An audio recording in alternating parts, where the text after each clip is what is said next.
Thank you, Jenny. Thank you, Amber. And again, just you can see it on the sign. This is a great way to do it. Being part of the media for nearly 40 years, I can tell you, you are all media today with your phones. Whenever you take a picture, whenever you get a pic with your friends, you take a picture of a sign, you're posting it, you are sharing where you are. Not only can you be proud of where you are, but you're able to be the media today. And don't forget, you can text MI March 73075 right now, or tell somebody next to you who didn't do it, it's time they do it. The next group joining us on stage are some of our frontline heroes, literally serving communities across Michigan to help women make a hopeful and courageous choice for life. Joining us at the podium is Angi Lok, accompanied by representatives of pregnancy resource centers across Michigan, which provide resources that empower women to choose life every single day.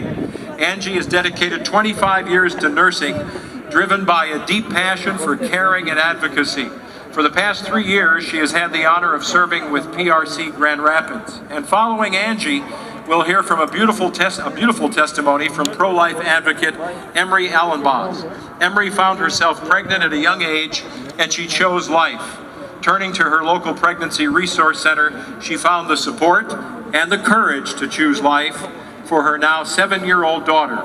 She and her husband, Jevan, now have 6 beautiful children. Would you please help welcome to the stage Angi Lok and Emery Elenbaas and our very own Michigan PRC heroes.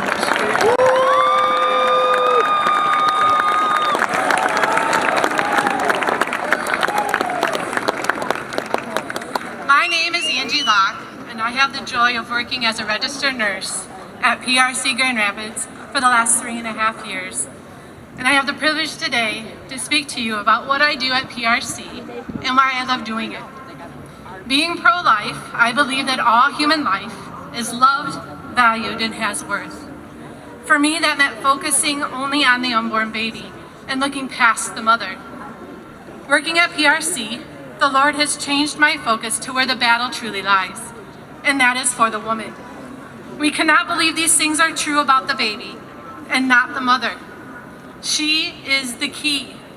The true mission is being the Lord's hands and feet and showing the woman who is facing an abortion decision that she is seen, she is loved, and she is valued. The other side knows that the woman is the key. That is why their deception is centered around the mother. My body, my choice being one example. Yet many of the women we see, that choice has already been made for her by the father who tells her he doesn't want the baby and will not support her, so her only choice is abortion.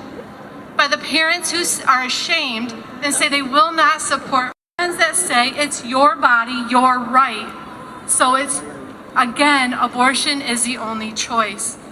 Yet no one will feel the consequences of this decision like the mother. Another deception aimed at women is the way abortion is disguised as women's health care. In the state of Michigan, with the Reproductive Health Act, providers do not have to report that an abortion has been performed. They do not have to report any adverse effects that a woman has because of the procedure. And if a mistake is made and a woman is harmed, the provider does not have any liability. I have been a nurse for 25 years. I know of no other field of healthcare that the standard of care is so low. This is not healthcare. I would argue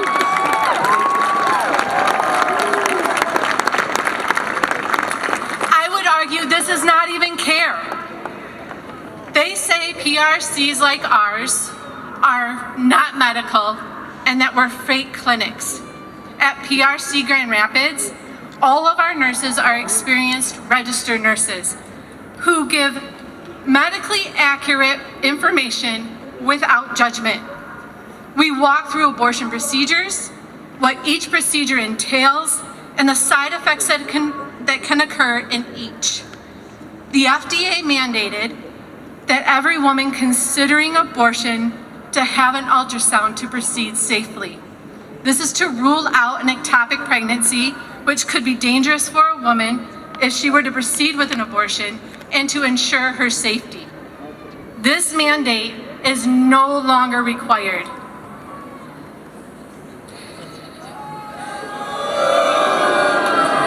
Women can order these medications online through telehealth without ever being examined, putting these women in danger. At PRC Grand Rapids, all of our sonographers are ARDMS certified sonographers, which means every woman that receives an ultrasound in our facility receives a medical grade ultrasound. The care women receive at PRC is what women's health care should look like.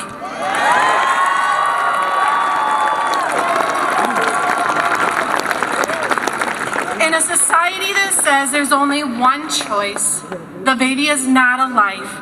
You can get an abortion now with no regard for your safety, and there are no physical or psychological consequences. We, the PRCs, are empowering women with knowledge to take a moment, a breath, a pause, to have the opportunity to make an informed life decision. And when women are supported and informed, most often they choose life.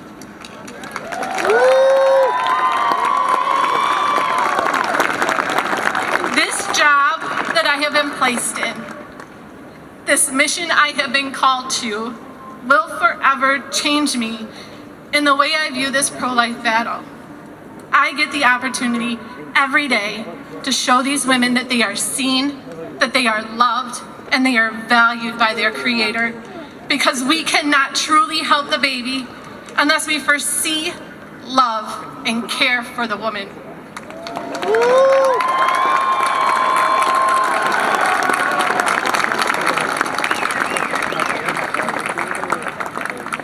My name is Emery, and this is my story. It's the summer of 2017. I just graduated high school with a 4.2 GPA and 24 dual enrollment college credits. I'd be attending Cornerstone University in the fall, commuting from home and playing volleyball with generous academic and athletic scholarships. AP classes, honor roll, student council, National Honor Society, you name it, I was on it. I volunteered, and I even started going to church the later half of my teen years. If potential was a cup, I was filled to the brim. It was actually a volunteer opportunity that first introduced me to the Pregnancy Resource Center in Grand Rapids. In August of that year, our volleyball team cleaned their facility as a service project and learned why the PRC existed and a little bit about what they do there. Unbeknownst to me, I was 4 weeks pregnant. Just 3 days later, I'd be in the bathroom of my parents' basement, choking back tears as a second pink line became more distinct with each passing minute. I was devastated. I remember hiding the test in the trash and asking God for a miscarriage. This must be punishment for my sexual immorality. I've learned my lesson, I prayed. Please, God, fix this problem. In complete denial, I continued on in my studies and collegiate level playing, and apart from my boyfriend, told no one. Weeks passed, and the miscarriage wasn't happening. My boyfriend and I decided to go to the PRC to take another test to make sure. "Congratulations," they said. "You are indeed pregnant." The weight of her words knocked the breath from my lungs. Congratulations wasn't the right word for the worst news of your life. We were given counseling, informational brochures, prenatals, words of encouragement, and even this little blanket. But I was hollow. The months that followed were intense nausea, self-isolation, and dark depression. A concoction that left me 15 pounds lighter and with the belief that the only solution was death. The guilt, shame, and fear were crushing. Every night I asked God to let me die. I was a disappointment. I had such high hopes for myself. I was supposed to be somebody, make a difference in the world. Now I was going to be remembered as a teenage pregnancy who threw her life away. At the end of the volleyball season, I quit the team and left CU. And 2 weeks before Christmas, at 5 months pregnant, I finally told my parents. To this day, it remains one of the most difficult conversations I have ever had. At that time, I didn't know if I would be kicked out, excommunicated, or encouraged to get an abortion. I remember my dad's first words, "Are you on a prenatal vitamin?" I knew in that moment that I had made the right choice. Even my parents, who invested in my academic and athletic pursuits all my life, were more concerned with my baby's health. Things weren't perfect after that. I'd go on to have many more hard conversations with the people in my life. But nevertheless, that following spring, I became a mother. My boyfriend became my husband.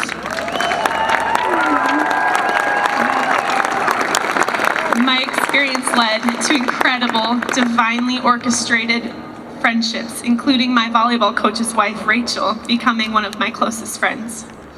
I realized that God allowing me to get pregnant wasn't punishment for my sin, but Him saving me from it. If He would have granted my wishes during this time, I could have carried on as though nothing happened. I wouldn't have had to quit my team and the sport I loved, leave my dream school, or move out of my parents' home before I was ready. But now, I am no longer a slave to the sin that I was once able to hide. I have a testimony that I can share unashamedly with others, and I have the privilege of being called Mama.